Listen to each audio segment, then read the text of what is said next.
2 weeks after ho hlokahale ka mane ka fela beili ho la hlokala batho ka mona ka R59 ka R59 go bona mamedi ke batla o bontsha picture ya Sidibeng ka kakaretso gore ke picture e jwang go la hlokala batho ba ya ke ka ba Lesotho ba ile ba thunya gore madi a tswa ka mona a tsholo ka mona a ke tsebe gona ne ke e re sitetseng tate modimo ha re tsebe ho tsala empa e mo ana le tsebonyana e itseng ditabeng tse kantse ha ona ya e ka ga mo bitsang a tlo go hlalosetsa jwalo ka ntate Mapotjhopotjho ya tumeng ka lebitso lena la Botjhi ya jwalo ka sa tshulo wena momamedi sentse re na le yena Mapotjhopotjho hopola wena momamedi Mapotjhopotjho o na le experience e kgolo haholo Pazuka ha o tla tabeng tsena tsa moya wa lefifi o na le experience e kgolo ke go ruta o tlo re fa di sign tsa hore na ha re sheba ba ruti ba nnete re ba thola ka re ka ba ona ra ke motho ruti wa nnete le wa leshano a tlang ka fake ne ke botsa mona Pazuka ke re nna ke a makala di televisioneng mona re na le ba ruti di television le bo di radio mona ba kgona ho profeta batho ba bue le hore nkgono wa ho ke mang nkgono wa ke Skolpata o hlele 1960 nkgono Mantoroki mara ha re hlahela ke tsietsi ho thwe motho o nyametse ha o ba bitsa a batla empa ke ne ke re fela nna mme wa ka o hlokatse ka di 13 tsa June ba hlolile ho ya mane Sebokeng a ka lo phamisa mme wa ka a tsoe jwalo ka mang le mang ke tleketse empa ke batla ho fana ka biography hanyane ya ntate Mapotjhopotjho mamedi o tla tseba go nane o na sebetsa mane Theta FM mme a etsa lenaneo le bitswang kana ke Morendeng ke sa o Morendeng o pushitse ka lenaneo lena more than 10 years mme first show ya hae tabeng tsena tsa Morendeng tsa moya o lefifi ne le ka di 24 tsa December ke hopola hantle how to sane ke Christmas 24 December how to sane aksa hopola selemo ya if is it 2007 ke 2000 month yeah 2007 24 December how to sane ke Christmas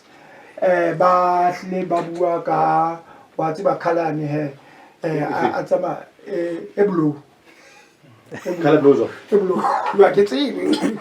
ya emise picture ke tsebe but ne le 24 tsa December hata ba tsena di tla hla huwa Christmas ho to sane ke Christmas ya ba modimo ya tsatsileo e ne tlo ba Monday di 24 tsa December 2007 e ne le Sontaga ke le tseba se bona ne etsa tsi maoba ke ntate Mapotjhopotjho a tla bua ka taba tse batho no mane ke be o tlile ho rule pele wa ke batla Botjhi aga ke la ka nna ka tla o tsebe Botjhi a la secret aga ke la ka ya bo ke la di potsa Pazuka re kire mona Botjhi na sa tshabe mona ga batho ba mona ba ka mo shapa ka leo mamela Botjhi na le kelelo ena mona mme ya ntsamaisa wa tsepana go fela o dutse mo ena ha ba so moise ne a go tseba wena ha ba so moise le ha ba ke nako ya bona ne ba nketola ba tla nketola mpa ha ba ko wena a nsebedisa mamedi sentse ga moela ntate Mapotjhopotjho Botjhi wa mme go dumedise wa ngwana mme o go dumedise ba buhi ba o shebile live ko TikTok nya KD ha ke le bue baetapele ba ka ke dumedise jwalo ba buhi le ba mamedi ba lona ba KHD ke ba dumedisa jwalo ka lebitso le matla la morena wa rona Jesu Kristo wa Nazareta amen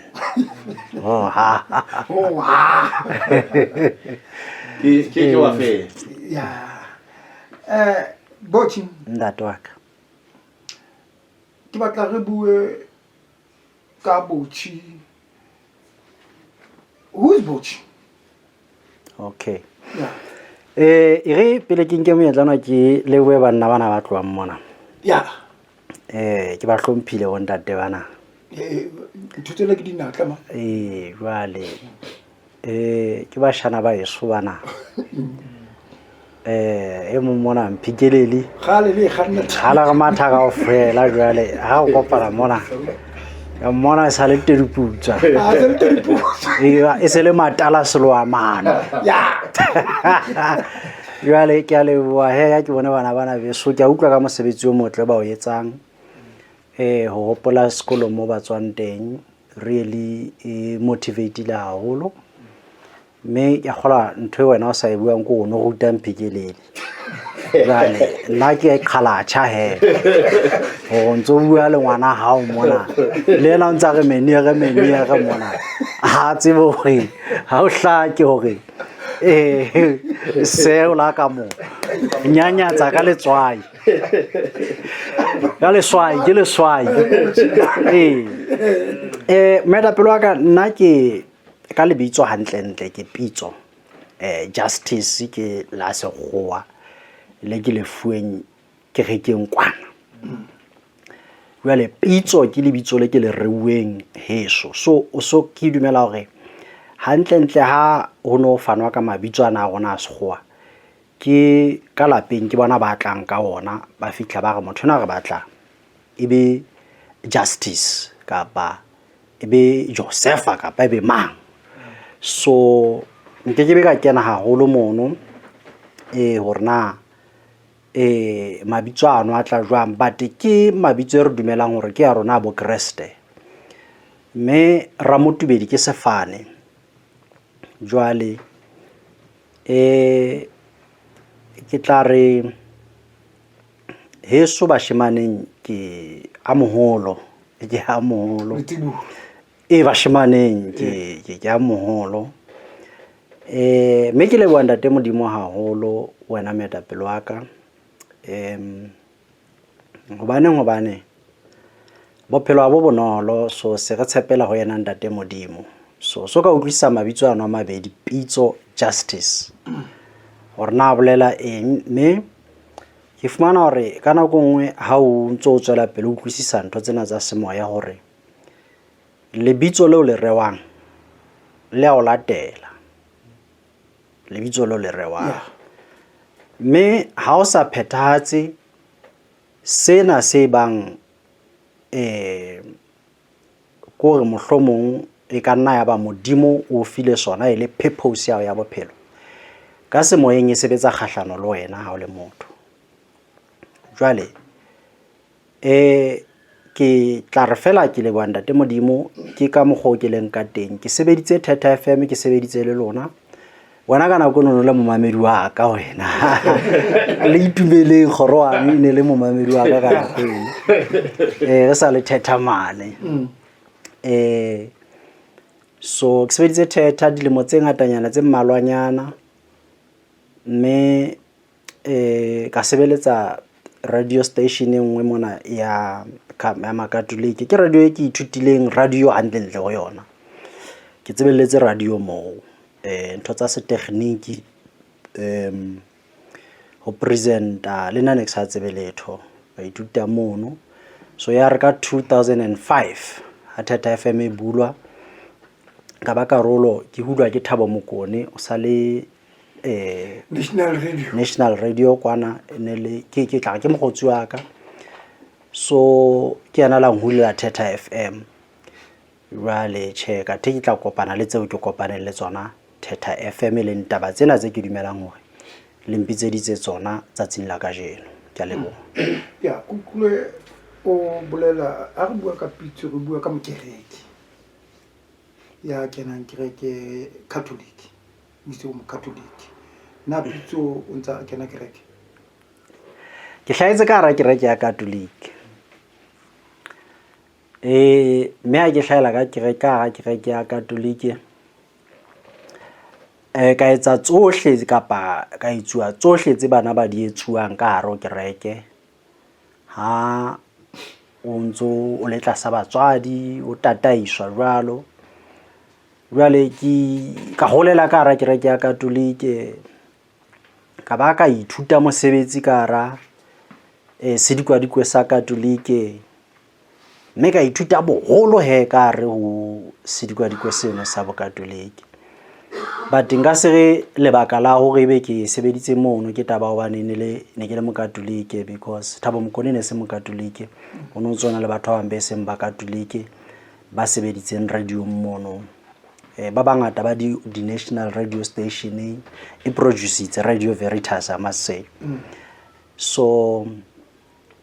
ka mantswe a mang ke holetse ka hare ho kereke eno ka etsa tsohle kapa ka etsuwa tsohle tse etsuwang ka hare ho kereke ka mono. Fihlela ke ba moholo, fihlela ke etsa kgetho ya ka hore na jwale se ke ya kerekeng kapa ke saya. Jwale wena o tla expose ha o so re na jwale o ntse ya kerekeng kapa jwang. Empa empa ke tla re ka bokgutsanyane fela ke se ke ya kerekeng ya ka le nna ke tla shobala ke tla ke kereke ya ka, because every Sunday ona le mo ke yang teng ke lo rapela teng, mo ke leadang teng mokgatlo wa Morendeni. So mo e leng hore he ke re kopana le baetapele mono re bua ka taba tsena tsa semoya tse sa buweng ka ga dikereke, tse sa buweng ke di radio, ke very few radio stations tse tla batlang ho addressa taba tse tjena jwalo ka lona kapa jwalo ka KHD radio. Empa he so e se le kgetho yeno, a ke re ha o le moholo so ikgethela so inkela qeto ona ho ya kae, wa bona ona o batla ho tsamaya ka tsela e feng ha o so ya o shebane le taba tsena tsa Ntate Modimo, gore na eng o bona yo sebeletsa ka kerekeng ye o ntse o kena ho yona, kapa ha o sheba haholo ka mora hore re shebe taba tsena tsa semoya o so sheba o fumana hore ele ai khona motho o hlile o tlameha ho sebedise kelello o mamele le moya o halalelang hore na moya o halalelang o reng ha o so le tjena. Ya Ntate Pitso, batho ba bang boholo ba tlolla dikereke kapa motho tsamaya kereke ka baka la ntho e le nngwe kapa ka baka la motho a le mong e le moruti. Is either ba kerekeng hobane re kgahlwe ke moruti ya ka mokgwa a rerang ka teng, kapa re tlohela kereke hobane moruti dewe a buang ka tsona ha re di sheba e ka o fapana le tsona moruti. Ke ka ho sometimes jwalo ka wena bona ne ke la ka nka qeto ha se ke le moholo hore se ke bona bona ne ha ke ya tshwanela hore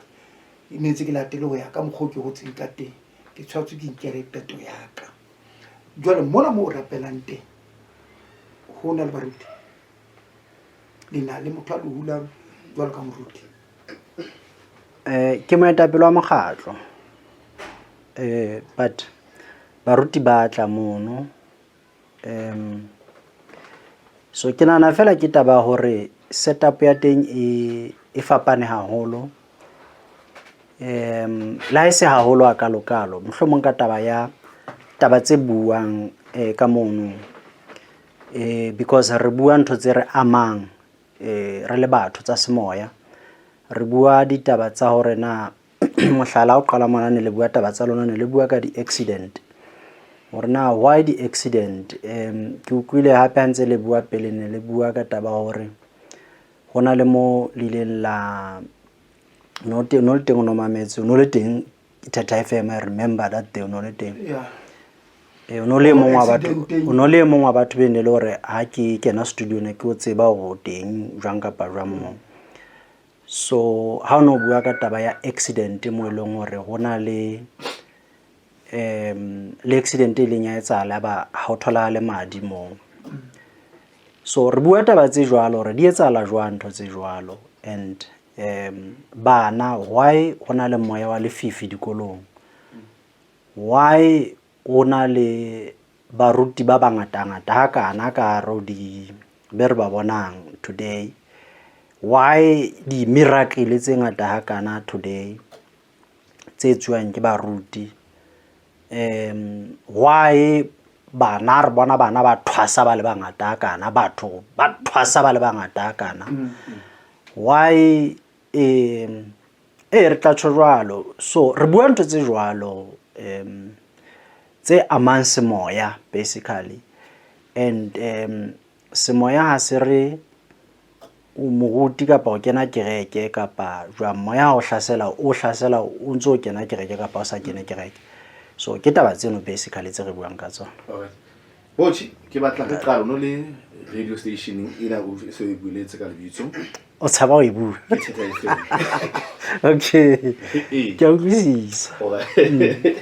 Ke batla momamedi a tsebe hore na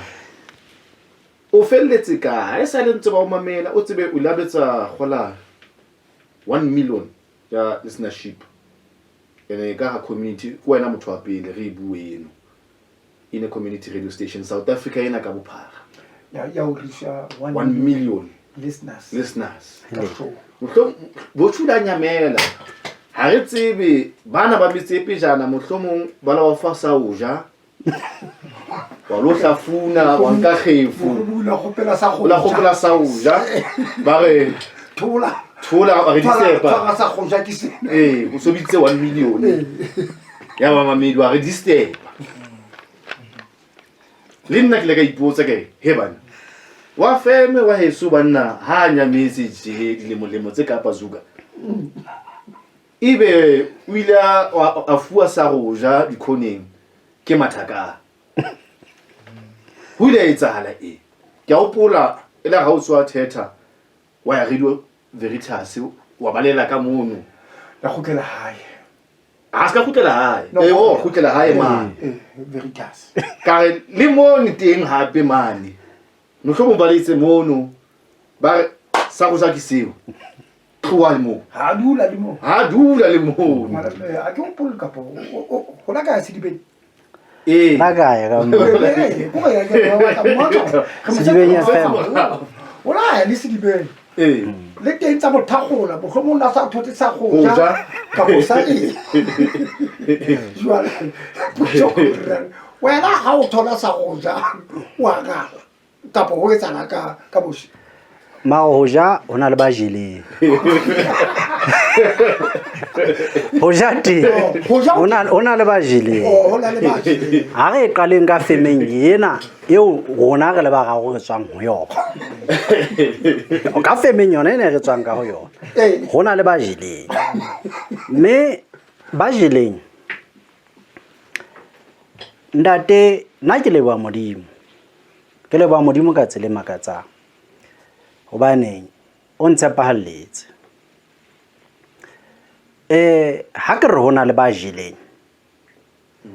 remember gona lenaneo leno leo le buang dipalopalo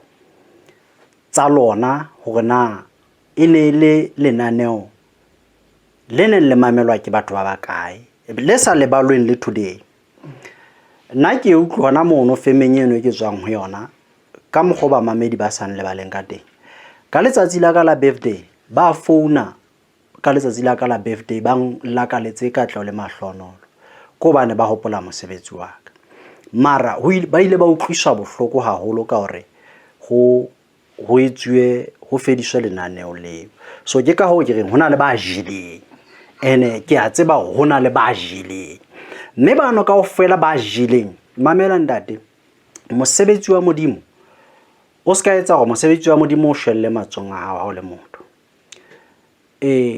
ne banana gore ke papadi ntwena ba sa bone gore ke mosebetsi wa modimo ntwena o kwena jwale bano ba jeleng wa bona ba bang ba salletswe ke ba e lengwe ba kana ba wa ba bang kore ke la ka bona nna ho etsahala mehlolo wa utlwa he kaofela bano ba jeleng o shebe gona ho etsahala jwang ke re e mongwe setse ka ba A1 a ka nna re tifatse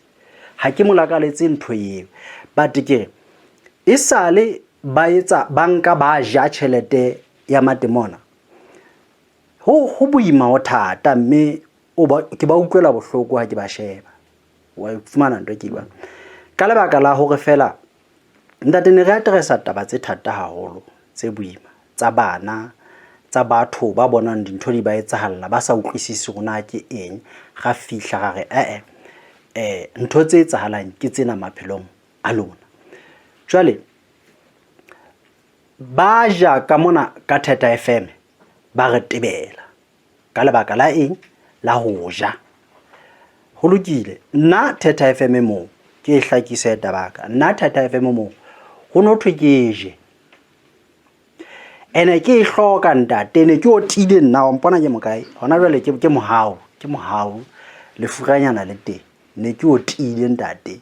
motho ena wa ntseba le wena itumelong la ntseba nana ke le mokae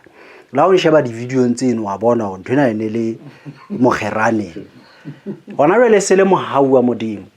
so ene ke ile ka ho bontsha go kana kweno ne ke hloka tšhelete ho ya kwana le kwa jwale batho bana ntshwarele ke qetelle fela mo empa ka hana ho enka tšhelete ke e hloka jwalo ho thwe ke je ka hana hobane modimo a re ke etse jwalo ka hana ho rekisa ka setjhaba sa modimo ha o qala ho etsa jwalo nka tšhelete o rekisa ka setjhaba sa modimo so ba ileng ba kwala lenaneo leno ba rekisitse ka setjhaba sa modimo because today bona bao ba jileng ke ane matemona advertiser hona mo ba file matemona platform ha rona re hlokomelang bana ba ntseng ba kena mona ba tlotla ba advertiser di miracle di eng ba hlokomeleng so ba jile ba o kae hona jwale ba setse ka ba A1 okay ke batla o tseba bona o la offer o kae nna o kile wa kopana batho ba no bua ka bona ka nako eo ba kile ba o bitsa one ba re e botchi offer ke ena ha ebe ba le ba e be ine le bokae ke kopa ke se ka ba specific a sorry ke pata letho empa wa utlwa motho ha bua diketekete tsa ditšhelete ntate tse hodimo okay re ke tsena re ke iphunye motho ha o qala ka 80,000 hore wena heba ka 2005-6 ha motho a bua 80,000 ho wena hore e le teng cash ntate motho ha o jwetsa re dumela fela o tla re okay o tla re so ka bona nwane eo ka bona o fuwa instruction hore mo ona le nkotla o so o tlobe mamela e tla ka tsela tse fapaneng ntwena a ke re motho a batla ho etsa deal ka wena le wena satane kapa whoever ha etsa deal le wena wa negotiate a ke ntwa pele fela a ka nna o qala ka ho romela batho hore mona a go kopane le motho eno buang le motho eno le mo jwetse ntho ha e ke ena mona a kgawane le gona so o sontso o utlwa hore he monna bana ba gongweng ehlile ba bua ntho e utlwahalang ho wena go hlo utlwa hlenne ba o leke ba gore ba o kenye moya wa hore o nke nthwena and then two ba khutle ba re ha e hlola ho wena mona motho a itlisa bue le wena mo profeta ba kapa ba profeta bana be lona le ba tshepileng ka nako eo a bue le wena mona a re ntho ke ena ntate ha re bua mabaka wa bona so ebe nna ha batho ntse ba rwa ka radio ke a ba sheba ke ga ba tsebe ntata bona eno e ntse ba re rona re kgahlana le yena o ngofara tšhelete mona kapa o ngofara mokotla kuona ka mona wena metapelo wa ka so ba bang re la ga ba bona ntate ba kganna dikoloi tsa bona ba profeta bao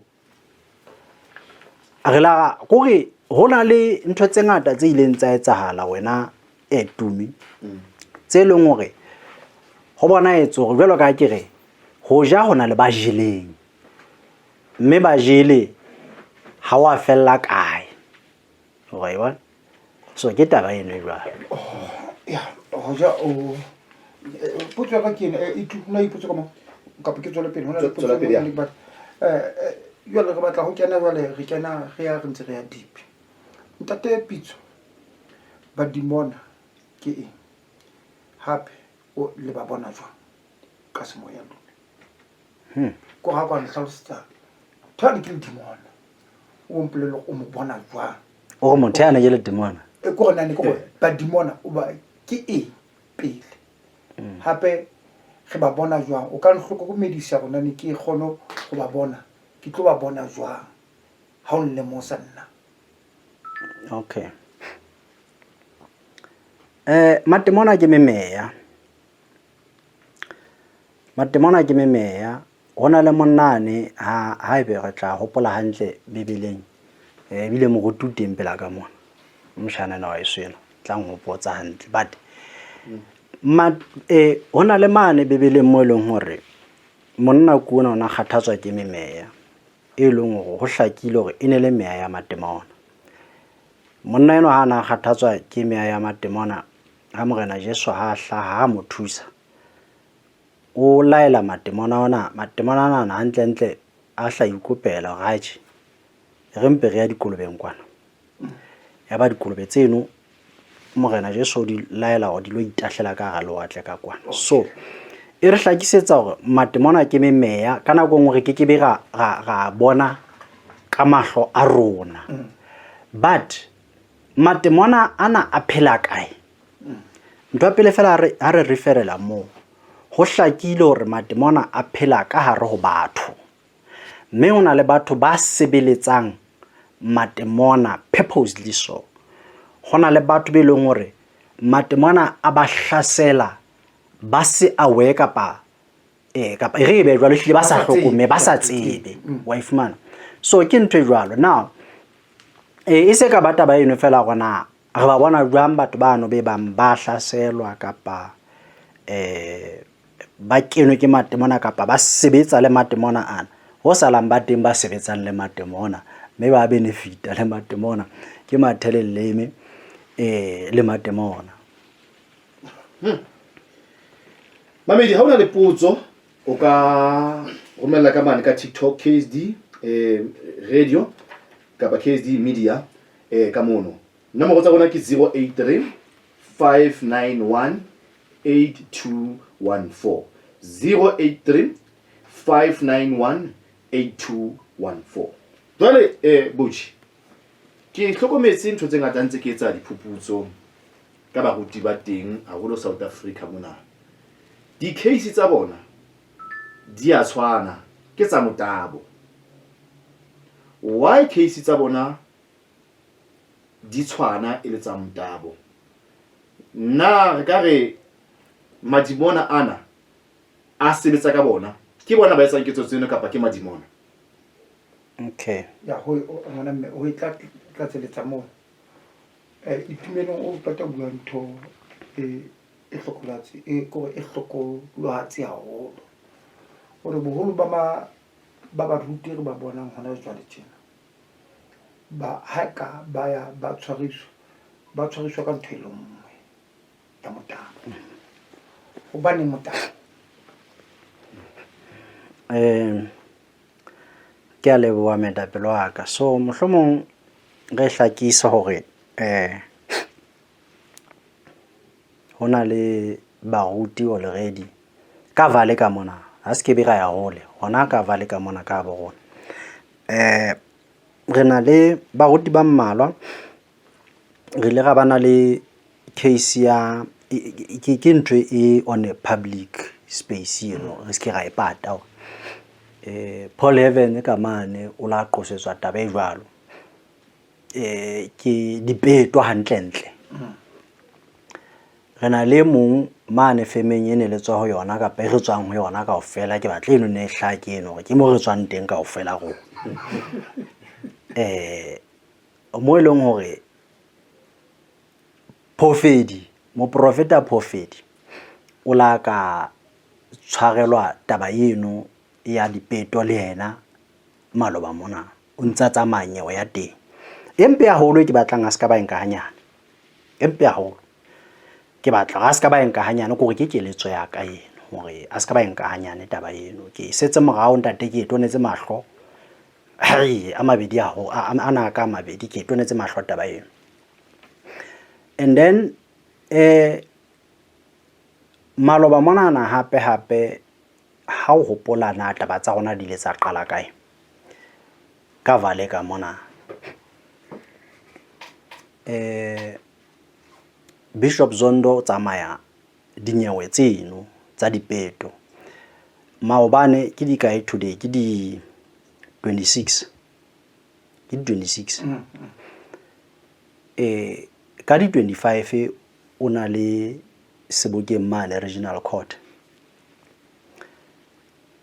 a tobane le e mong wa ba kereki ba hae ba mehleng e ne bile le toloko ka mono mo eneng e botswa dipotso toloko ena di qosontse le tsona tseo ka di 16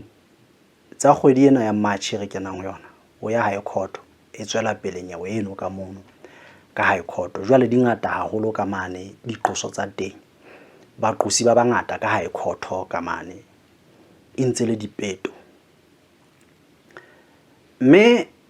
taba ena ke bona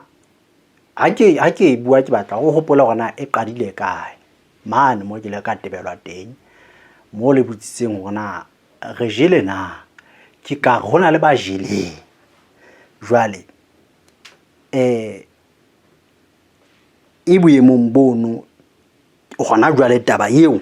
e boemong bona ba hore ka di 16 huwa Bishop o tla ba tswela pele a ilo arabela ditaba tsa hae tsa tobaneng le tsona tsa dipeto na go arabela potso ya lona ntate ho hlakile hore hona le baruti ba sebetsang ka matemona ba sebediswa ke matemona ba sebetsa le matemona ba sebetsa ka matemona ke yona taba eno fela so ntho tseo tse ba di entseng tsa ho lo rwala gore ha ke re bana be ke buang ka bona ke ne ke etsa mohlala mona ke fana ka baruti be leng hore re bona ba tsamaya dikhotho ka jeno lena tsona tsena tsa metabo kapa tsa dipeto but e mo teng kwana e qabega kwana ke ho ngata fela ho ntate ngata me a o tlo sheba o tlo fumana operation e nngwe ya tshwana so ke mo eleng hore o hlokomela hore operation e nngwe ke yona eno ya hore ba fepe ntho e ba inkileng e ba e fueng hore kapa e ba roetseng ka yona e phelang ka hare ho bona hore kapa ene ba tshepisaneng le yona hore ha wena re tla o fa batho o tla etsa mehlolo o tla rodisa batho o tla etla ga hore ka letsoho fela batho ba we o etseng mehlolo eno e tlabeng re utlwa e bua mono kapa re bona televisioneng ha re sheba empa nthwena le yona e batla tsa yona ha e batla tsa yona e re ka mantswe a mangwe wena o tlameha o nehele ka phutheo ena o sacrifice ka phutheo ke ntwe batho ba sa etsebeng ya hore o sacrifice ka bona diphutheong tsena tsa dikereke tsa baruti bana be re ba bonang ba fofang ba sebetsang ka matemona so le temola nena le etsa jwang le a ikgethela a ke re o kene ka ntwe o entse selekane le sona o moruti wena jwale ntate ntwe eno e kotsi ka tsela hore ha e kgethe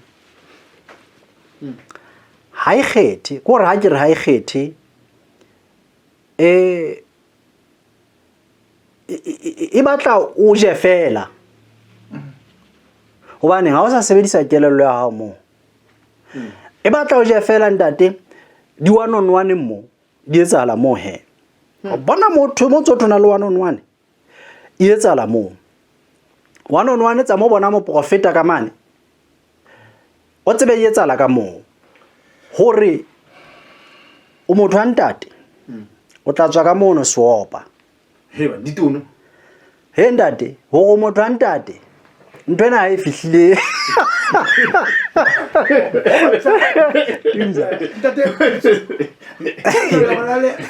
bana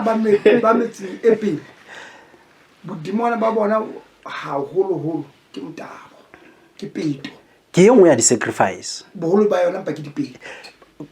e common kore ka ho boholo ba bona yes ke fumana ha ba tshwarelwa a ka sheba ntho e lengwe fela go bona mo ha se utswa tšhelete ha se o etsa ebile ba na le tšhelete ke peto boholo ba yona e nngwe ke ena ke na le kereke kapa ha sa le kena kereke apostola re 19 ka mo mpa kereke ena bona bekeng ena ya tsowe beke tlang ba sa ba le 238 ba rona sa le re na le 5 years and tate ntlapa butsi kereke ebile o na le ntho tsena kaofela batera re 19 ha re feti 19 yo re ka pa ebile number yo ya tlase empa methakela yona o bula kereke bekeng ena after 3 weeks ba se ba le 300 and something batho ke ntho ya bele kereke e ka hola kereke mme o hopola hore batho bana ha ba advertiser mo ntwa pele fela ha re tle kerekeng ha re qala re bona moruti a rapella motho a re ka letso ebe motho wa rola ha ema mono re hey ke ne ke le lewatle ka tlasa lewatle ke bone mabotjho ke bone mang hey re a thola ga makala re le maphuthego re ya motho re ene re sa tseba ke ntse motho o na le ka tlasa lewatle o na le bo mabotjho he moruti ena o powerful ena jwale ebe moruti ena ore out re tla o sa bua ntho tsena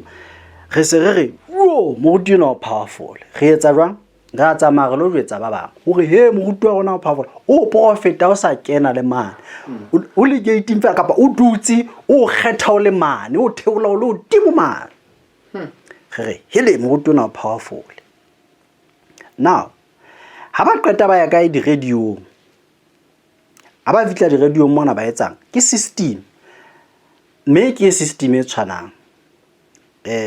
aba vitla di radio mona nandate a ke rona re di radio re ipatlela tšhelete che re batla advertiser a se molato wa radio station jwale ha ba fitla di radio mona ba fitla ba etsa mapaki ndate Zusa phone naka nnete mo profeta mfodisitse ka metsi ya hae ka ole ya hae ke bone mohlolo ne ke sena mosebetsi ka thola mosebetsi okay so now motho ya jwalo e sala ntsa le ka mosebetsi ha mamela taba tse o etsa o ya matha utlwa ntwe ore hele motho yane o fana ka mosebetsi ibile ena o gona le matric fela nna ke na le degree o go thotse mosebetsi ke ya mane wa bona e mong ne ke kula ne ke tshwere ke maoto jwale maoto aka mo profeta la mpha oile o la mpha metsi ampa ka fola le sela la mo la ka pa vasilini ya mang ka fola so e mo sa hey honing ke matha hey mo profeta no aka etsa mohlolo o tsho go tla etsa mohlolo ya matha so di kereke di tlala jwala di tlatswa ke ntho tse so ke le ka hore mo ke le ka hore batho ha ba ile modimo kerekeng very few people ba elang modimo kerekeng even le tse tsa rona tse tsona tse tsa ka go 19 eo ya lona eo o tla ka thola motho a le mong kapa ba le babedi ba tletseng modimo sa mannete wa tsa batho ba elang kerekeng ba ela go mohlang ba shwang ba patwe ke kereke ke a pele that is why ba patalang dikabelo tsa bona di eng tsa bona tsa kereke di eng ba tla e patala ba ela ntho tseo that is why they are up to date le ntho tsa mafu ha re ba ske ba etsa jwalo it's a good thing but kereke ba ela ntho tseo ho ba ntshwe ke moruti o patwa ke moruti 2 batho ba ela ho hloka mesebetsi aya 3 batho ba ela ho kula ba batla ho fola ba vulnerable ke dintho tse ka mantswe a mang batho ba ela mabaka a fosaetseng ha ba ele lentswe la modimo hore ba lo ithuta lentswe la modimo ba tsebe lentswe la modimo mme lentswe la modimo le re ba tla mmuso wa modimo pele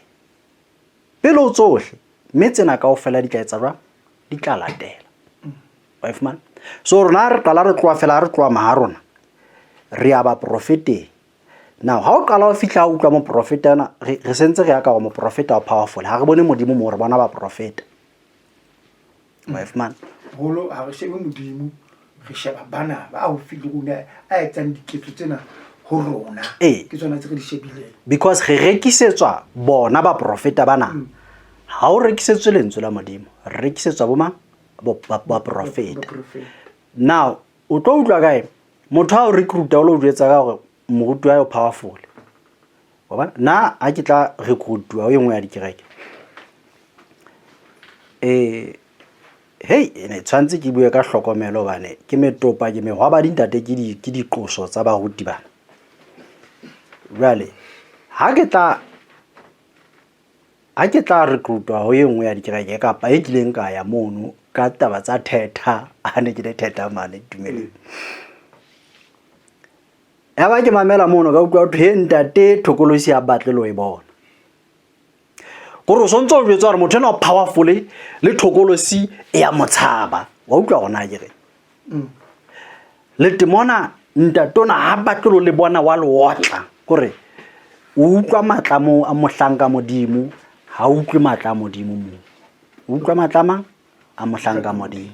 o utlwa matla eng a ole ya mohlanka modimo ya totamo ha ke go utlwa go na mo gomona le mo a batlang go tsa potso ka mona a batlang mo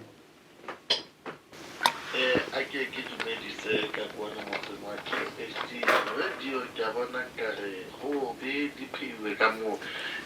itumeleng a ke le check-in the technician ba lona ka mona e tsamantse ga wa signal ya lona ka mo ha ke ke le tositse ka app banna ke le tositse ka app ke a bona le tshwere ntho tse bohlokwa le bua ntho tse bohlokwa le zoom kwena ka mo alright di technician tsa rone sentse di lo e ke re mthata wa mtlakase o rena le ntho mamela man pitso ndate mehleng ya gale go ne batho ba batsho le go dumela ha o kula ka tsatsi le le mo khametsi pompo e be a rapella wana ba se re bona mehleng ya hona ba le tjena metsi a se a rekiswa go bana a sa rapelletswe kapa hona le something ka ga ona mo bana ha mehleng ya gale ha o no kula no fo ho thwa e ga metsi mo go ba profeta ke batla ntwe tlisa mona go gona ne nna ntse rena le batho ba ntseng ba gona go profeta ho ya ka wena o ya ka nna ba fokola la be ba le teng ba fokola mohlomong gape ke taba gore na go profeta hona ke eng o bona so ba fokola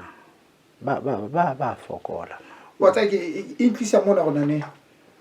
hona le e ga o shebile tse ding tsa dintho o shebile motho e moruti a bage ke a bona o mphekeledi o khanna ntho e tsena go a o ntse de wa leng ka teng a re ke profeta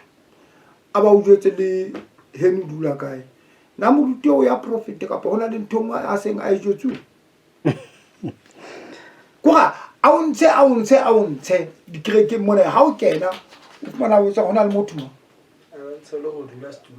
a go o dula kae a ntse everything ka wena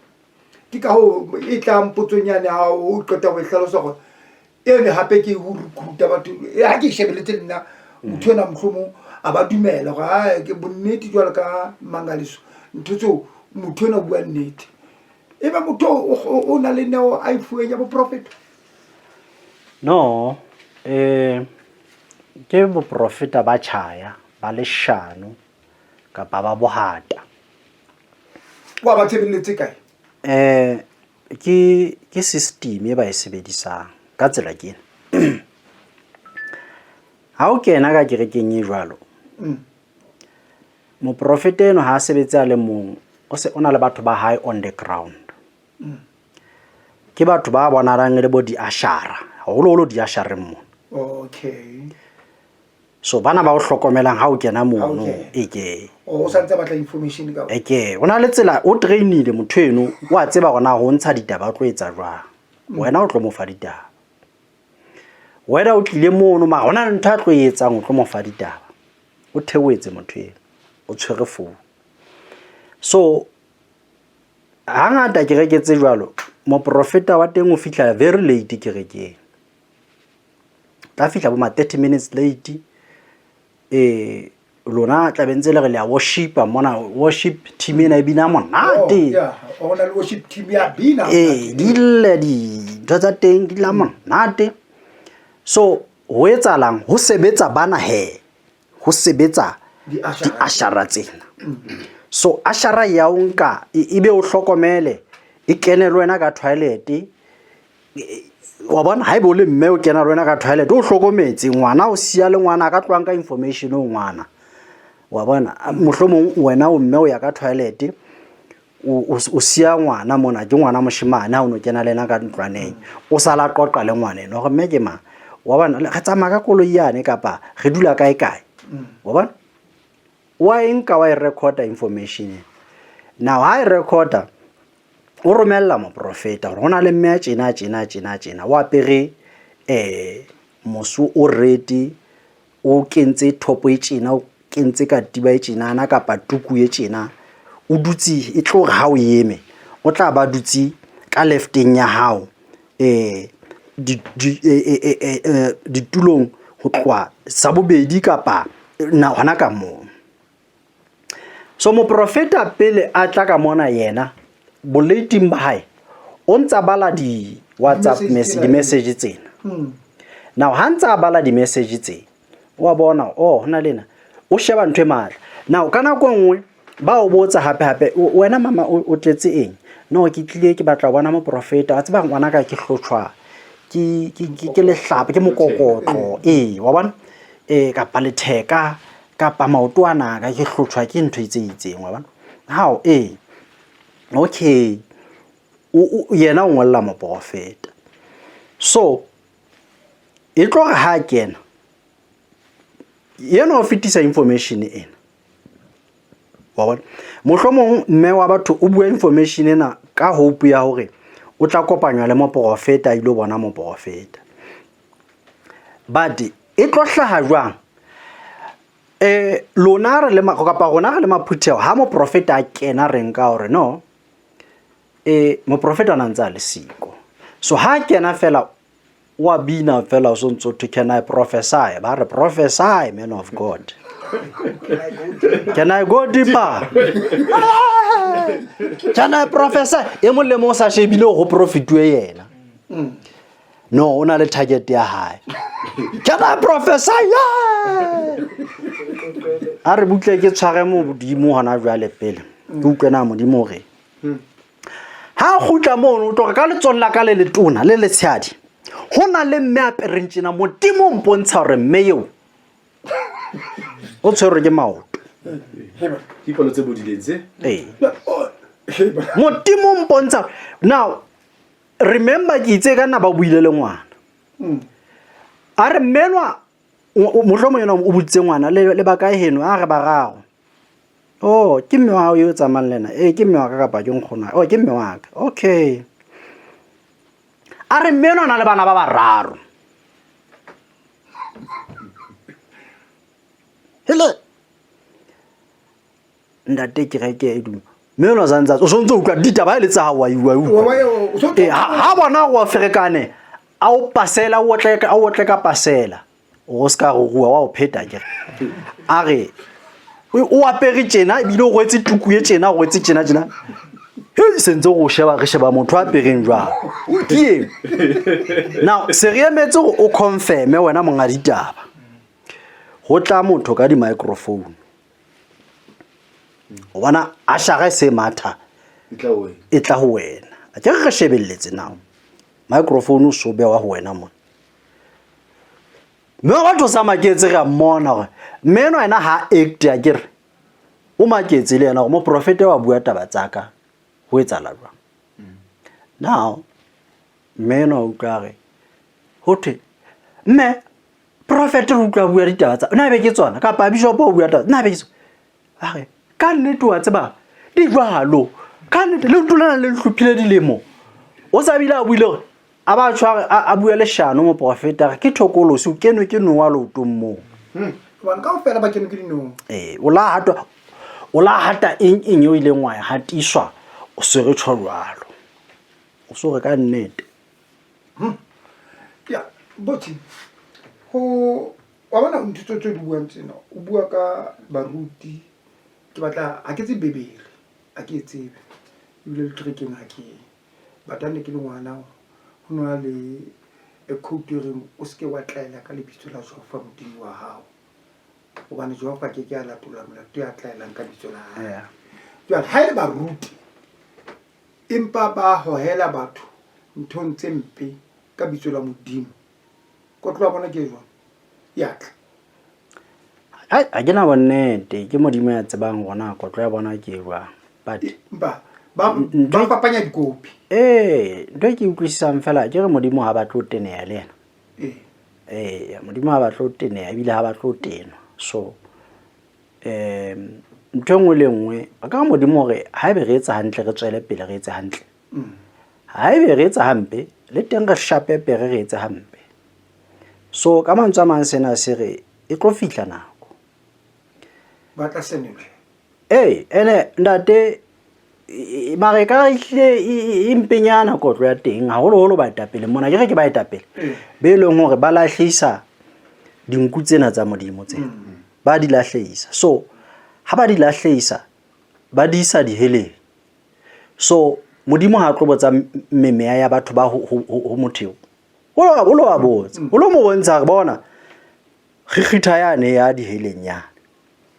wa bona na ya kae ke ka lebaka la mang la hao ka leshano lena la hao la di oil tsena ka leshano la hao la metsi ana o tswa rekisa ka leshano la hao la di profeto tsena tse bodileng jalo mo go sontse go na le ba bang ba sentse o bona go ba le ka wa le modimo sa ntsa ba shapa ka o lahlisa setšhaba o wa ba hobela o di mabona ona jwale ke tla jwalo nna tsepa go tumela ka go wa ba hobela ona jwale ndate o ya ka pono ya o sontse bona go na le ba bang ba sentse ba otlola dikotlo tsa bona ka o lahlisa setšhaba go go bitse ba bang ape ba bang ndate go go yetse tabake ndapele fela ba rata o tshosa ka dikhotho ba go tibano ba bodile wa ba otla bane batho ba hlaphoelwa hona jwale bela ka ke bua le wena batho ke bona ba bonang dinnete Rivers mono ntato wa pula Rivers ne le kae ne kala ha ne tshabe ene Rivers ne tshabe ka na go nwane re bua ne re le ba leshano mo poro ka e ka vale ka motho de hai tirano e kae ka jono le vale mo ke batho be le go bona te kana go tseno ha o no go ya di mo le tlase mona o no bona fela and today re bona batho ba hlaphoetswe ha ke re wena re bona batho ba hlaphoetswe ntate nna se ke tswa interviewer ga itsedi ya Bishop Zondo se ke tswa interviewer ba etapele leadership ba nna ba tshwana le bontate Popedi ba tswang Rivers di kakapa tsa Rivers se ke tswa interviewer bomme ba ba holo ka ro Rivers ba etapele ba tswang ka ro Rivers be leng hore ba hlalosa ditaba tsena hore ke taba hantle ihle re ne re bua dinnete ha ba gopola morao mo re tswang teng so batho ba hlaphoetswe ntate me modimo tshebetsong so re setse lo makala fela le gona a shebile fela jwale anyane fela ntate kgorwana ngwana mme ke a bona batla o ke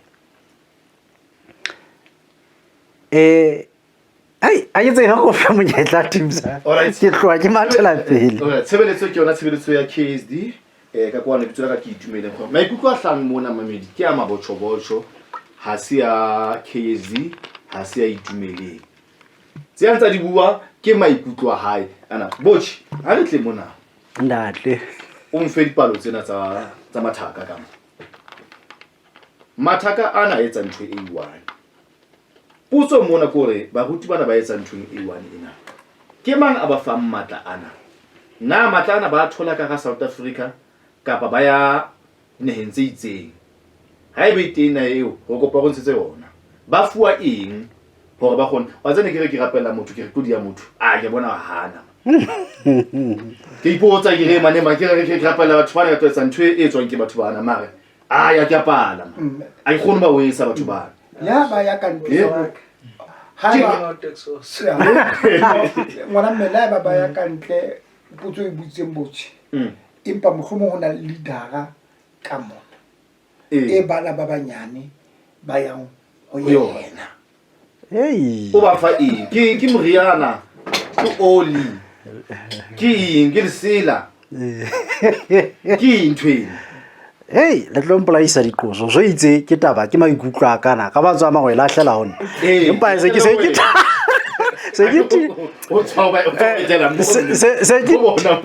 ke tile pelo goroane monna ke itse ke metopa ya diqoso hona jwale empa modimo e ke mo tshepileng wa tshepala ntate hey ba eta pele taba ke Nigeria ke a pele Nigeria baye banna bano bo Congo kwana baye bo Ghana baye ntate mono balata memeya yena so aba khutla mono ntate ba khutla ba le powerful ho ya ka bona ba khutla ba le powerful kapa ba re ba powerful mme re bona ka bolate di bono ba bona hore hey banna bana ba hlanka ba modimo ba powerful so ke yona nthweno ke o ya dinaheng tseno tse ka ntle ba tlele nthweno yes ha ba khutla ka monana se re tseba gona le leadera ya teng ya leng haufinyana ya leng ka letsong le letona la Satane ka mantswe a mang yena pela Satane o mo fa yena information gore nsebeletse mane o recruiter baruti bana ba bamba so e sebetsa jwalo nthweno ho ngata fela tate solo ngata matsatsi a jwale be so ntwele e be rwalang ke Noah ke ba sebetsa ka Noah no wonder ke le temona le tshepaetseng la Satane me e tibile taba eo e tumeleng because ka e sheba fela ka mona empa e tibile taba eo ba bangata batho ba sebetsang ka Noah ba nka Noah le modimo wa bona so e re ke re hantle ba ruti ba ntho tse ba di etsang ntse ba di kopile kae dikerekeng tse di tse yentseng Noah modingwana wa tsona mme bona ba tla ka botlhaleng tlhajana a ke re pele kwana ne re bo nkgono ba gona ke bona ba loyang go bana le motshonyana gobane a sotleile a tlamme ka tjaleane e sotleileng ha thenda te nthwena e tibile ka sheko lena ho loya ba kentseng dieta tse motsu ba kentseng mabanta a serase ba kentseng disutu dibaki ke baloi ba kotsi la ho qetela ba jwale e bohloko hobane ba o loya ba le ka hara kereke ba o thetsa ba o rekisetsa mohlolo o tla o matha hore o tlo fumana mohlolo hanthe ba o tlisa trepeng ba fihle ba o otle ka boloi ha o tswa moo so ke taba eno ngwana mme Mabedi ha ona le potso o ka nna re letsetsa hona jwale kapa o romella WhatsApp 083 591 8214 083 591 8214 ke na le ipotsa Pazuka rona ne re tseba kereke ya pholoso e sa profeti ile kereke e normale but re bona hona le seprofeto se tla kae ka kereke ena tsena tse le ne re tseba la ho tswe ke sa pholoso e mo hape ke batla go tseba botjhe re bona ba ruti bana ba ile go ba hlela bo television ba le tšhelete e ngata mara o sheba go mara sware mahai man hana di company kereke a enyane mara koloi tsa motho no wa bela etsa mthako ona ga ikhona man motho ona o na le leruo ona ha ona company re ka isupa hore motho o na le company e so feme ya ke dinkutse na ke re ba ya kwa ba lo gwala hore ha ba bua o utlwe ka bona ha o utlwa ka bona wena o tlo ntsha tšhelete o lo rekisa ntlo ya bana ba hao ke a pele ya bobedi o lo resigna mosebetsing ba o fe ditšhelete tsao ha o gata o ba gata o fa ditšhelete tsao o lo di fa man of God ke prophet because o batla le hodimo lo rate ka tšhelete so that is why so feme ya bona ba sebetsa wena ba sebetsa wena mara engwe e tibileng ke ena a ke tsebe na ke tla be ke qala ho bua mona tabeng but it tibile now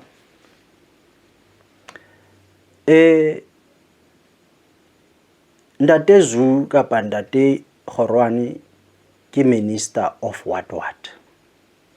kapa ke premier kapa ke whatever in the government. So Ndate Mpikeleli ke moruti wa kereke e itseng e nang le batho ba bangata. Now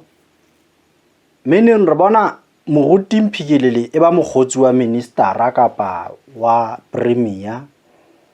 jalo. Now ba tla understand ntwena utlwe system. Now ha re bona convoy e kena ya minister mono kapa ya premier mo ho etsalang ho bana le puisano di one on one mo hore mona ke tlo tlisa tšhelete mona mara tšhelete e re tla bona na re sebetsa ka tsela e jwang. Now ka tsela ke se ke tlwaelane le premier Zulu kapa premier Itumele Mpikeleli ke moruti a ke go tlwaelane le bona. So na ho thwe moruti Mpikeleli kapa moprofeta Mpikeleli kapa bishopo Mpikeleli kapa apostol Mpikeleli kapa doctor prophet Mpikeleli o utlwana ke di watla rang di title tseo ha fihla all right o rekisa taba mehlolo akere so utlwe mongare ke la ka ba ka fumana tender nna o etsa prophet Mpikeleli o re o tlo rapella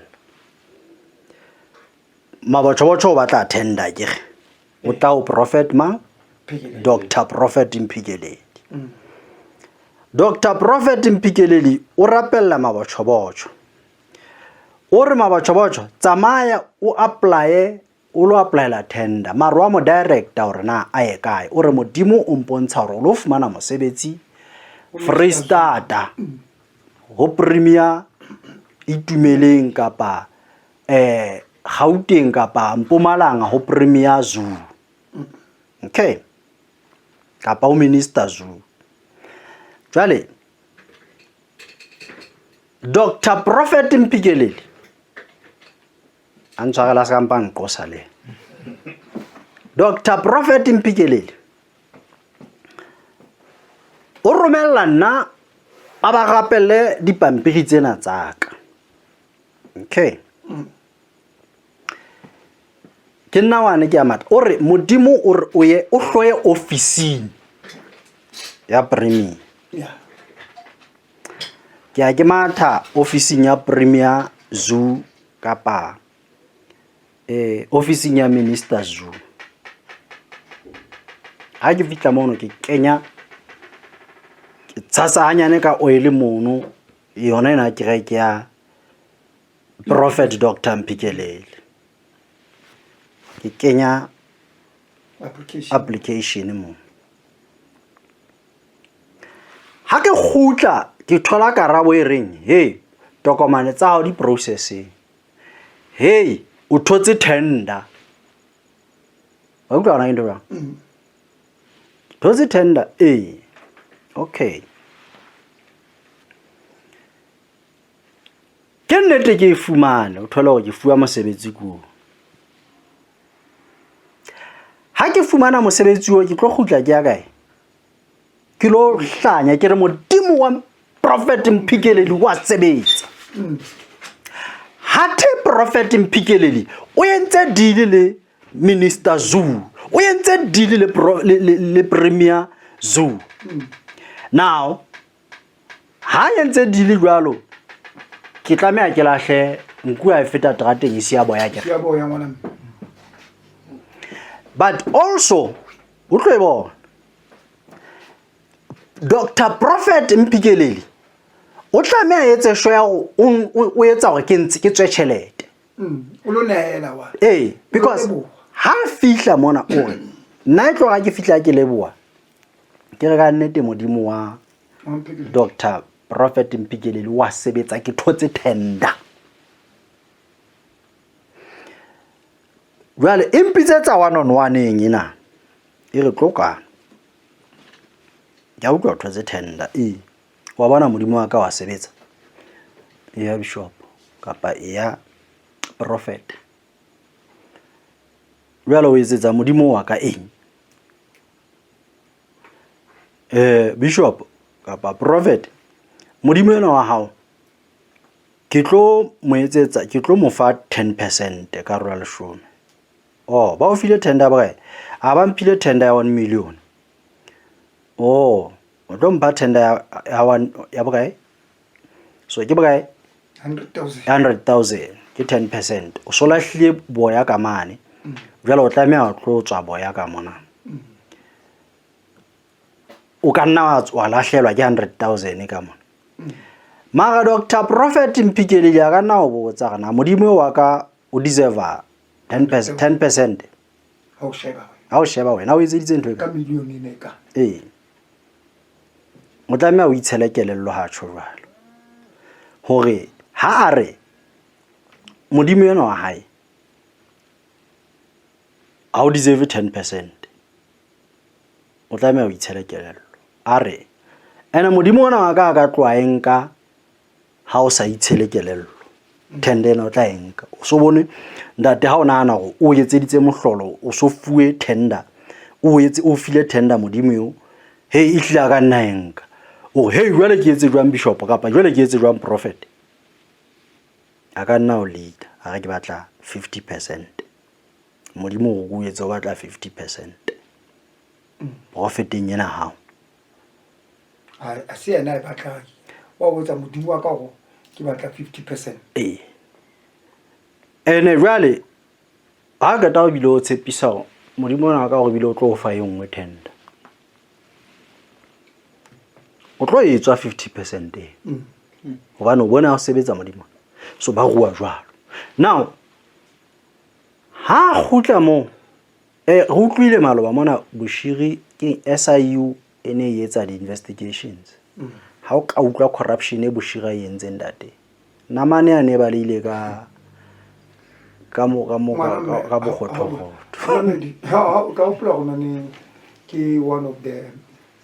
prophets I didn't atshwara the following day ke a thola a le nahenya habo o wile jwana nya habo ana tshwere ha re itse ba eng ne ke di batla botsa Bushi kena e ba se go kopana tshwara mona Bushi ke tla kopana le Bushiri nna ya ka one on one a go so kopana le Bushiri but ntse ke kopana le ngile ka etsa lenaneo ka yena ilore hona le e mongwe wa bapela hae haholo a neng a fana information so ona le case ya ngwana monyane a ileng a betwa so mmena ona lwanela taba ya ngwana hae ya bitueng allegedly ke yena Prophet Bushiri so Prophet Bushiri ke mongwe a lantebedisa radio nkana go eno a etsa go lenaneo la ka le kwalwe go baneng o la e reporta taba yeno ne ke le Veritas kana go eno o la etsa sho ya go dila ka nna mono ntse sa o jale ntsa sa o ja but a ke go entseng o reportile taba ena mo a reportileng teng so now ha ho le jwalo ke re ha reporta mane to the relevant authorities bana ba dila le station hore motho wa lona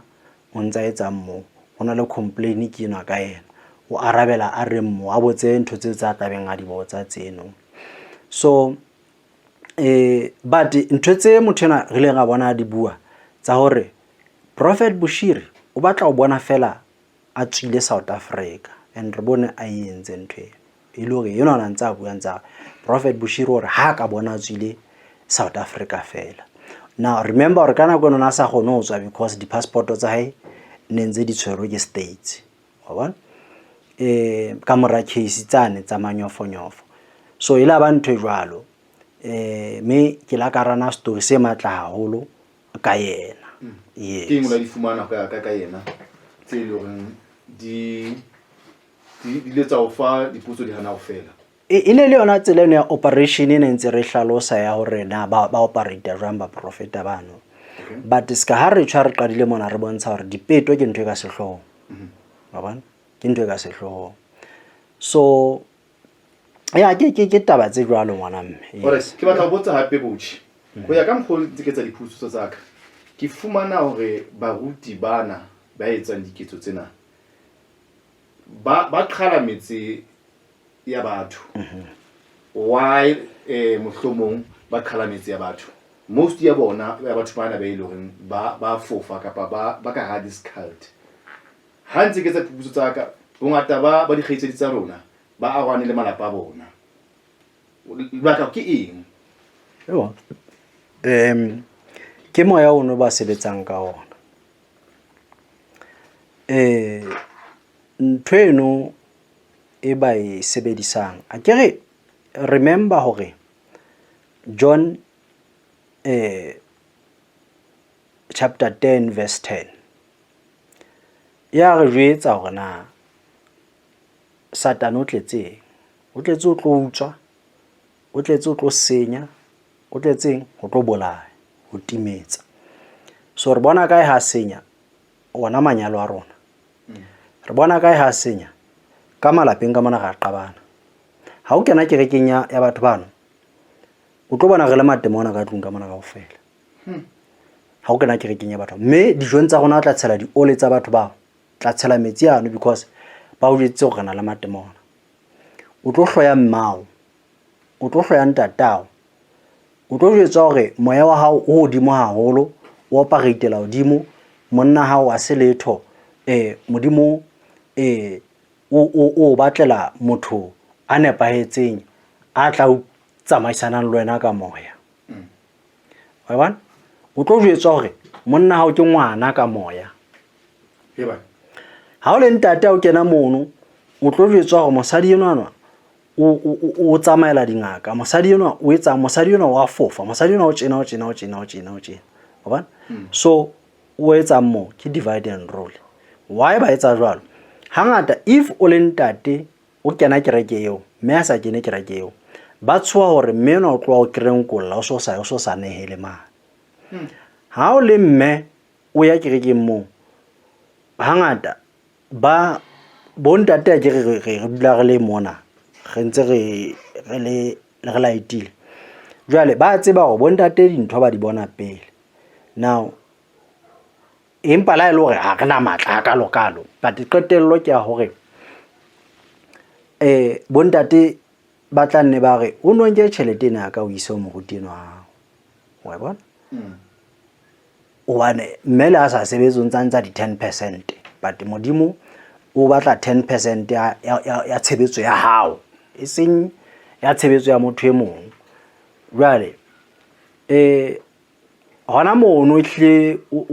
ha le satle le family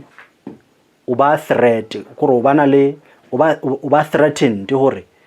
ya ne a dutsing ha yena o duletseng wa bona a ka nna kgelosa yena ga ska pheta tla kereke so dikarohano di tla ha o le jwalo wa bona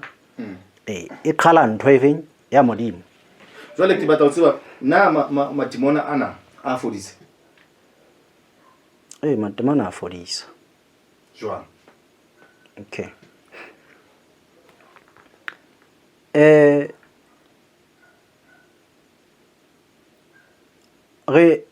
kore a ke re le Bebele ya re jwetsa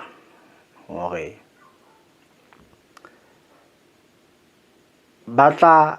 ya re jwetsa re tla ba bona ka mehlolo kore kapa batla fodisa ba di etse ntho tseno batla re ba fodisa batla re ba etsa mme re bona ba etsa jwalo so ke taba hore na ba fodisa re bona ba fodisa wa jere hobane motho e mongwe o tla o jwetsa hore nna ke ne ke sa utlwe ditsebeng sa mannete wa utlwa o thole go sa utlwa but seo se reng batla o tlo nkutlwe seo se reng motho o fodisa ntho a etse ba wa bona hobane batho ba ya mo ke batho ba bontshweng ka moya hore pholo ya hao e mane now o re pholo ya hao e mane ho tloa etsa etseng ke mangalo ile motho o re tsebe a ithibane ke yena moruti a ke re ba sebetsa ka matemona ba ruti ba now ba romela matemona ba jala matemona that is why ba claimang hore ba tlo fodisa a ke ba jala matemona so ha ba jala matemona a hlasela batho ka malapeng ke moya mme a ke ta o hlasela batho ka malapeng motho o tlo kula lotong kapa etswe o etsa le whatever kapa utlwe ntho ka mpeng e mo kgathatsang o sa utlwa ntho ena e moduba o batla pholo ha batla pholo wa jwetsa hore tsamao ye mane kapa moya o montsha hore a ye mo ha fitla mono moruti yena o tlo mo rapella a fole hobane ke siki ya manya hae now re bona kae o ko ba bona tsa mastrating mono fela a fitla rapelle motho kapa ye sepetlele mane ba fitla rapelle motho ya nang le bothata bo tshwanang le bona wa ba o go mona ya mo ko baneng ena wa itseba siki wife man ke ntwe jwa bohle baruti di politician potsone pata ya go fitlong yona ne le tlo botsa di politician boholo ba tsona re bona dia di kerekeng tsena o nana gona ba fitela pele ga la bona engwe ya di politician bile ilaba ya Malawi kwana re la ga fumana le mehlenyane ya gale di politician le di amane harangwane kwana a bishopo a hlake jwale ebe ha ba iswa mo ba ya balong ka matla kapo se etsa go ba e mo ke o sobile ka taba ya ditenda but wa fumana gona ka le before the election hangata ke mo ba gona go ya teng kapo bishop wa ba a lo rekisa phutho ya go mogahlo e itseng o ga go boteleng bo shibane jwale ka a politician a tle kerekeng yaka so bonneteng ba taba fela ho ntsona le di politicians tse sa batleng ho ya tse sa batleng ho ikamahanya mo but o thola hore ba rongwa ke megatlo ya bona ba iphumana ba le mo okay wa ifumana empa ba asore ba rata go ba mo wa bona jwale ba bang ba ela ntho eno ya hore ke tla thola batho mane ha ke ile kerekeng nyane hoba ba bang ba ya ka ntho eno ya go fela go lo imaketa re le di politicians jwalo ka batla ya dikerekeng tse ding le tse ding jwalo ka nako ya di election a ke re tlo ya dikgethong tsa masepala ha o finyana o tla ba bona he dikerekeng mona so e ntse le nthonyana tseno tse jwalo mamedi ba ntse ba kena ka mona ka Facebook wena e tumeleng ke nana o tlo bana tse ding hona le mo ke mang Blandina o so wena batho bohle ba o buang hampe ka wena ntho tse o ba di buang ke nnete na ko o ba ka butsa gona ni bo shona le batho ba buang hampe ka wena na ntho tse o bana ha hlaisa le go ntho tse o ba buang ka wena ke mamedi ke ba di lepotso ha mohlomo o ka e hlaisa ile hantle gona ne e jwang ha ke bua tsena mothiane o ga o leboa o teng ona le mwa bitswang nozi bile o phamise seatla gona ne boshiko thotse ke a bona o ha tanki ke batla botsa hape boshi taba kina re bona na le dingaka tse ngata batho ba thwasa ha ke bua hampe motho tswa le fetlo ma o ka se bone kena batho ba itere ba ifo ba bang gore ba tlileng a yemo ke dzuku ona ke a mothwasisa Zuba ke ta motho a sisa a bone next hol bona ha tsebe le wa mala ha tsebe le wa mala go biswa ke o jwetsa Bazuka hore hona le batho ba thwasang hona jwale ma ha tswa mo o buile boshimo na me ana qala go nane ra tsena ka na kontsa la tsena se bona batho ba thwasang dikolo mo tletse dintho tsena ka le bana ba banyane se bona ba thwasang ya me emebi e keni lo mana ha sa o tseba ke bo ngaka chichi ka nam me emebi le yona ba la se re tlwetse ka mane ba la re tla go bathuela batho ba thwasitseng re ba bona jwang go nane hantetsa a nwesa metsi o nang le seretse fela ra kwenya go le re batla go fola boshimane se go utlwile ntho tse ngata wale la ka tshela metsi molora mo wa re keno ke a babelwa pele ona le mkhotsi mo ka bitswang Sipho wa nwa mkhwa yena o inwella thombole le seretse ba go hlaba ka sona inwella dingaka di inwella Pochi ndata o ya dumela ho dingaka thata ka mpotso di teng dingaka tse sebetsang di teng dingaka tse sa sebetseng ka tsela e ba ke a ke lo hlahloba bona ngata ngaka ha o hlahloba a tsuka kutlwa ngaka ha o lo hlahloba e be re wena a nka tšhelete ha wa loua wena ka o fela dingakeng ha o ya ngakeng o loue o e qala ka tsela e thata ha hore nna ke a dumela wa dingaka nna taba ka kena bongakeng ke dumela ho John chapter 3 verse 16 ho John chapter 3 verse 16 ere go bane modimo o ratile lefatshe hakalo yaba o romela morao wa hae a le mong fela gore e mong le mong ya dumelang ho yena a se ke a timela empa bane le bophelo bo sa feleng. So ha re ka ra bua taba dingaka ke gola e ka ba topic ya letsatsi le le ya re tla bea for tsatsi but re ko highlight fela hore na why ke tsho jwalo o buile taba e kgolo mono tabeng eno e o e buang eno ke utlwile le tumeleng hle o batla ho ya ho yona mme le yona ntse tibile ka tsela ya yona hona le taba mona nna gore ke tla o jwetsa fela bothata baka hore ke la ka di tsamaya dingaka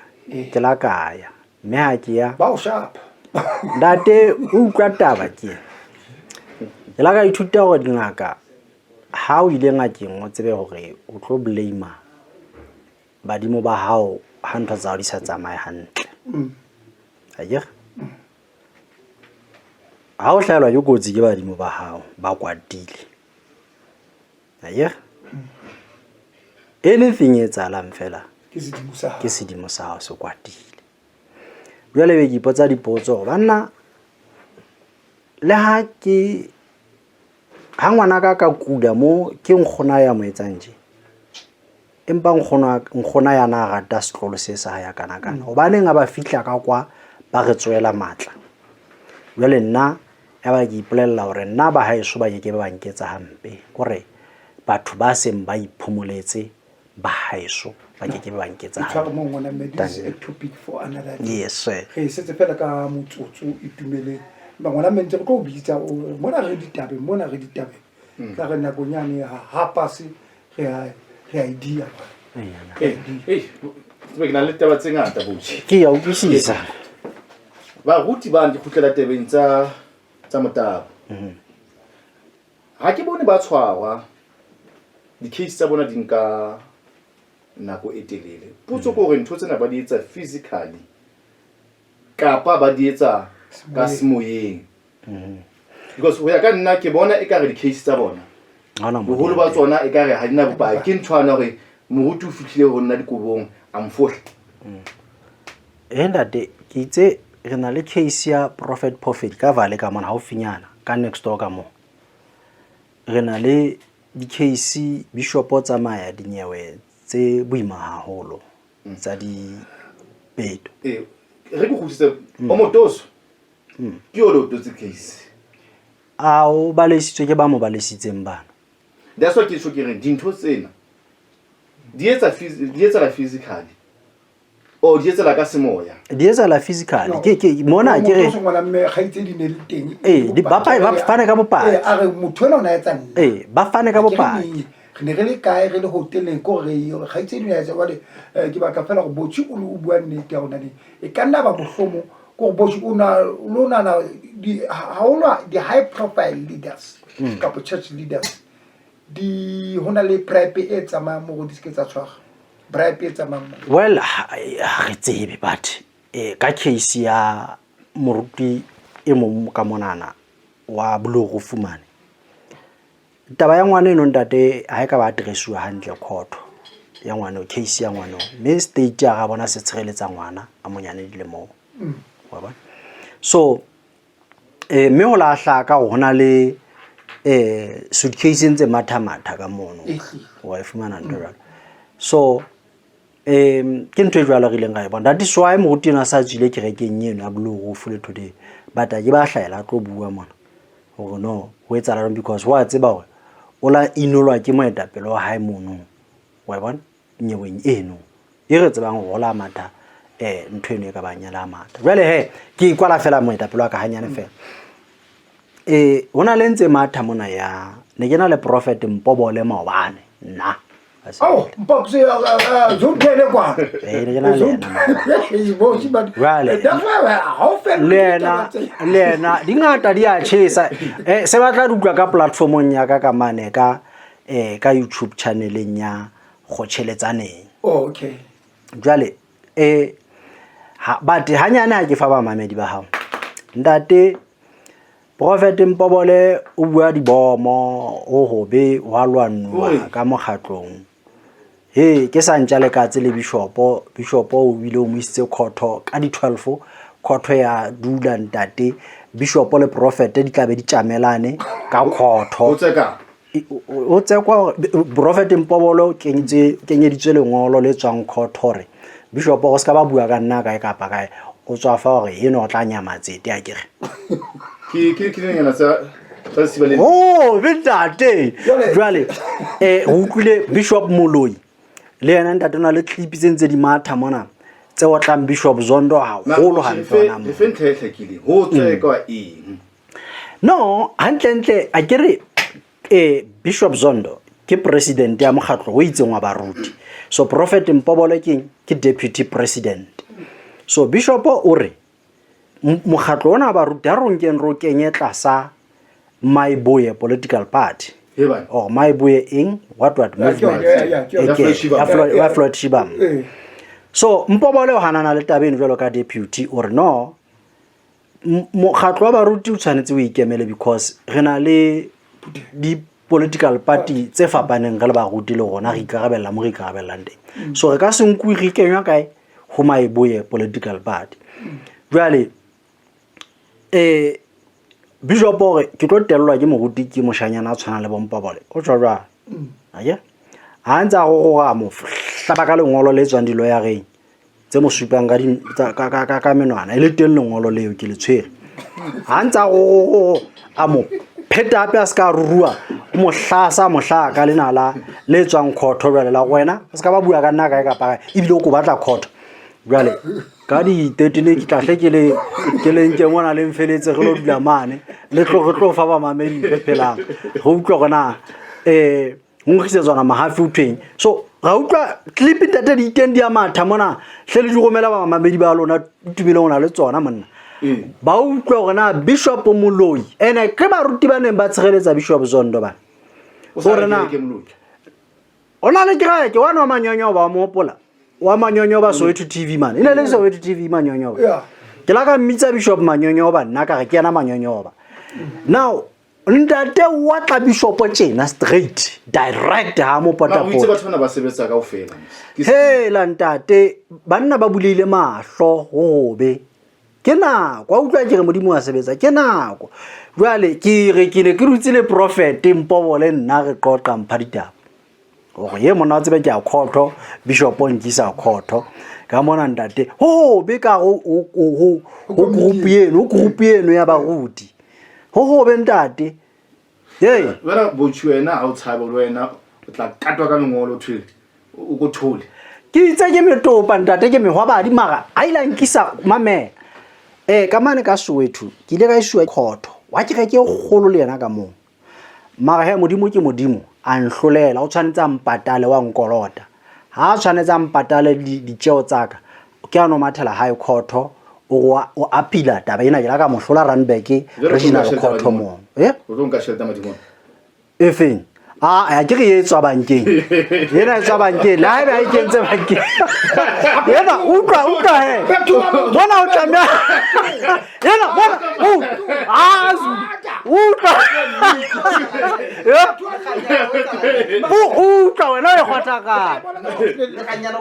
bona we utlwa ngehlaka jwale utlwa yena mona molo o khatla efe wena utlwa zu mame ne ke gwale o phela ka nuku re la ga shebisana le tate Popedi ne re shega mona ho etsa ba nna le tate Popedi ke motho ona re itse khotho le tate Popedi regional court Randburg na ga mo hlola modimo a re hlolela jwale o tshwanetse a re patale ho to khotho ire le fa di tšeo tsa batho ba ke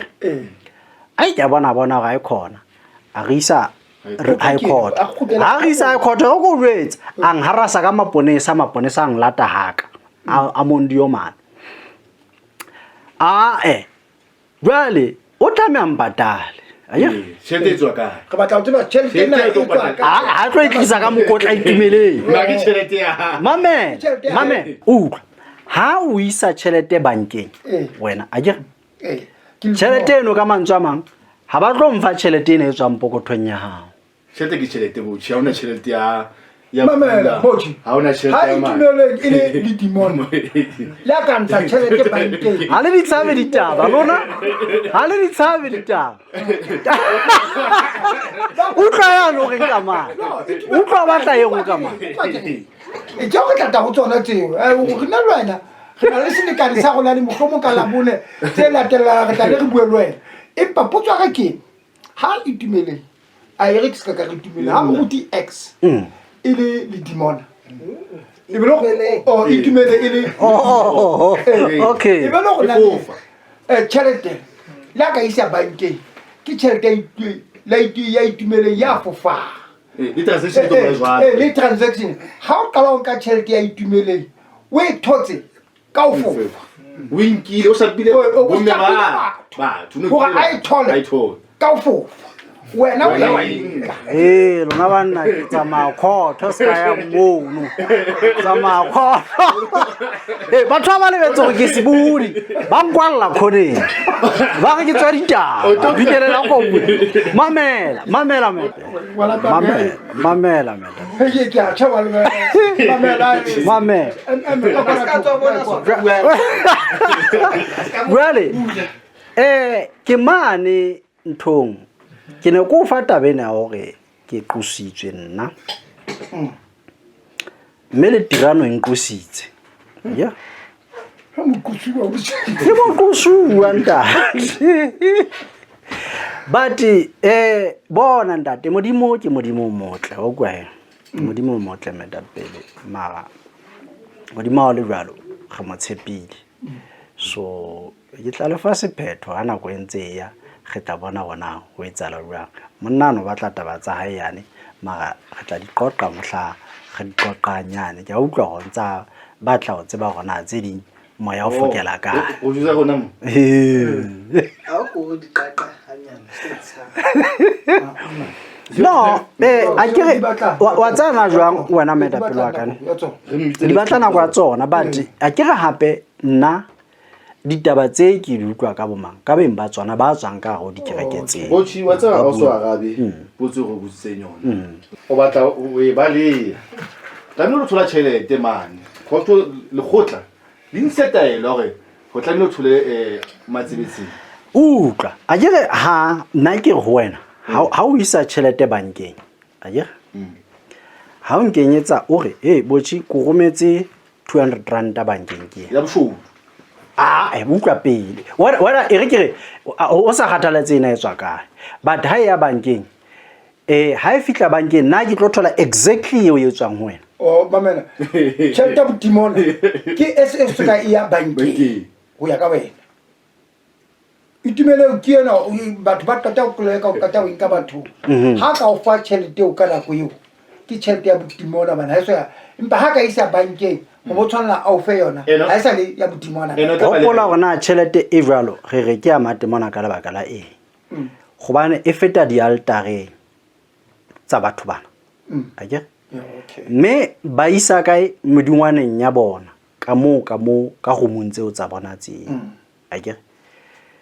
baruti bana ntate be re buang ka bona ba mehlolo ba dutse ka ditšhelete ke batlile ke bua politiki ke batlile ke re di teng ka tlasa materase but a di so kapa ka tlasa di sofa ke di sofa but baruti bano ba dutse ka ditšhelete ka di-cash hadi ka matlong a bona why ba dutse ka di-cash hadi ka matlong a bona tšhelete le tlameha fete kae a le tareng ya feng ya monga hae now ha nka tšhelete eno motho ya sebetsang ka ntho tseo a o fa tšhelete eo hona le ntho e tlo e etsang tšhelete eo wa bona mohlala hona le bana be leng hore ba sebeletsa medingwana ya bona o thola hore ha fitla tseleng mono mohlomong ka hare ho dimolo a ba hasanya tšhelete fela wa bona batho ba e balwane ba tseke tšhelete ba etseng ba etse wa tseba na o etsang motho eo ke tšhelete e fetisitseng kae a le tareng now ka tšhelete eno e etsang ha o e nka e ya o possessa tšhelete eo o kenwa ke moya wa ntho eo wa ifumana gona ke ntho so bankeng because of circulation of money ha e tlo so ntho ke le ka ngwe gore ha wena o nromela 200 rand a so ke tlo thola exactly 200 rand e tswang ho wena wa ifumana ntho jalo so 200 eno e kana ba e ya mothong ye mong wa e bona ntho jalo so nna nka nna ka thola 200 rand e rometsweng ke mphikelele kwana kapa wa e bona ntho jalo kapa e tswang straight reserve bank wa phamisa ke file bo 20000 a jalo dane so now ene wale batho ha jalo batho ba gana le botho o nkile tšhelete e hla yang ho mamma wa le ho mokutwane wa le timon o tla jalo motho a mametsi yes a ka jalo so now ke le ka hore mona hore nteno ya that is why ke wetseditse mohlala mona ne re qala ke re bane ba nkileng tšhelete ba khotseng ka nako ya lenaneo la rona ba shebe hore na ba jwang today number 1 boss ya teng ibile se ipitsa doctor le yena o setse ka 1 ba wa utlwana ye ke sono so ona le potso sa ya e re ke hlakise tjena all right ke utswa tšhelete ha ke utswa tšhelete ya o etsa di RDP ka pa all right ke romella mkwena right ka bank ke ha tata yena ba e romella itumileng right tšhelete ke ntshitseng e ke mo fileng yona yena ha se tšhelete ya bomanyofonyofo so mo file yona e ya ka ya bankeng okay right example I think ina simple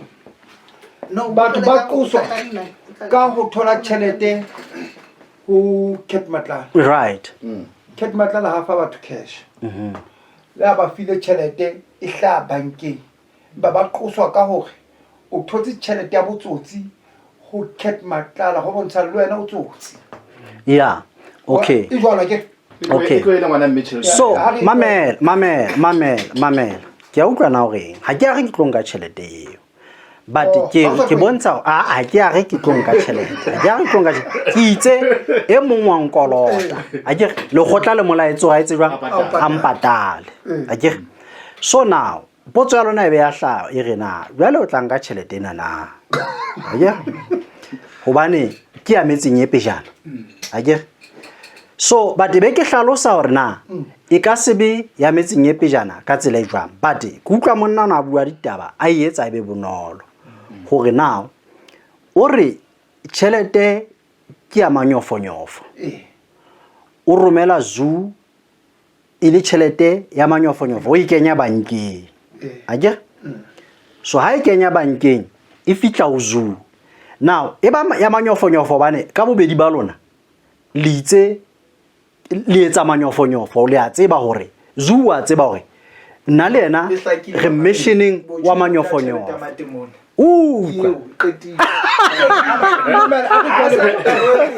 so wa utlwana jwang jwale nna mo ha ke a se tumellano ya ka le bona ha ke a motho a ilo etsa jwang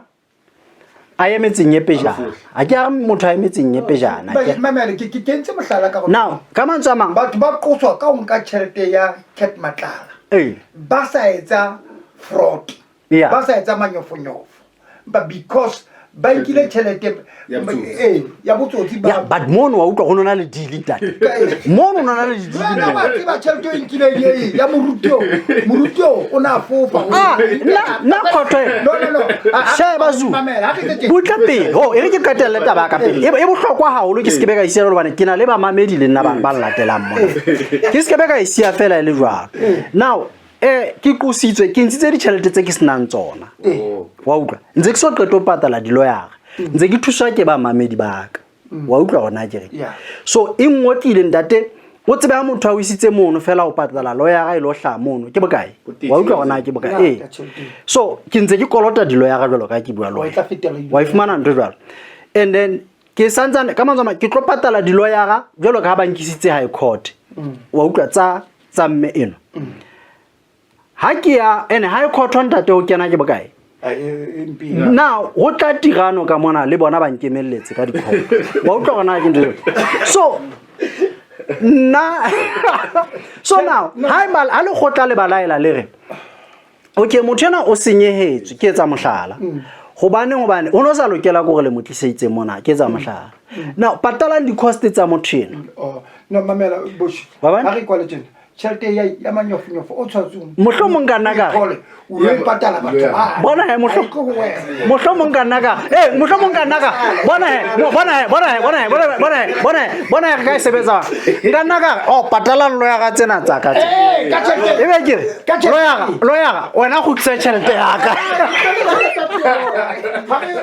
mabedi a ntse le kane o tla go kopala pe ka se le ba ke mmitse tate boshi ba la lo wena ai ntse katela ne se limpinyana ho le monati ba ntse go kopala ka tselele ha o ka sheba go dane mabedi a ga bua taba tsa ka la keng o no ibua ya Thomas ya buthuela ya o pasa ke santsa le go tloka go yona ke bona batho ba ngata ba go bitsape awa una hlaisitse tse di treketse kgolo santsa le go tlo bua re tla bua wena mamedi go nane ka tsetsilene ke mmitsane go tlo qetella mohlomong re bene le part 2 yena ne le part 1 santsa re tla ba le part 2 santsa re tla ba le part 3 re bene le part 4 jwalo mona go thotse motho re tla utlwa go nane ho etsalang wena mamedi ke kwa le ngwana mme a ke tsebe kwa la ka go ya stack santsa re stack ke ndo Rambo yo le kufileng yena wa ka mane ka Free State no ke re jale ntse ke hlophisa le yena monna ono so a ke so utlwantla ke so utlwita ba tsayana itumeleng le ke le mmeme le Zulu na le number tsa ka ha mmeme a le na le manane wa tshwanang le yana lo re ke le ge meta pela ko mamele mona so ba nsia mogao ka ke sala mogao ka mabaka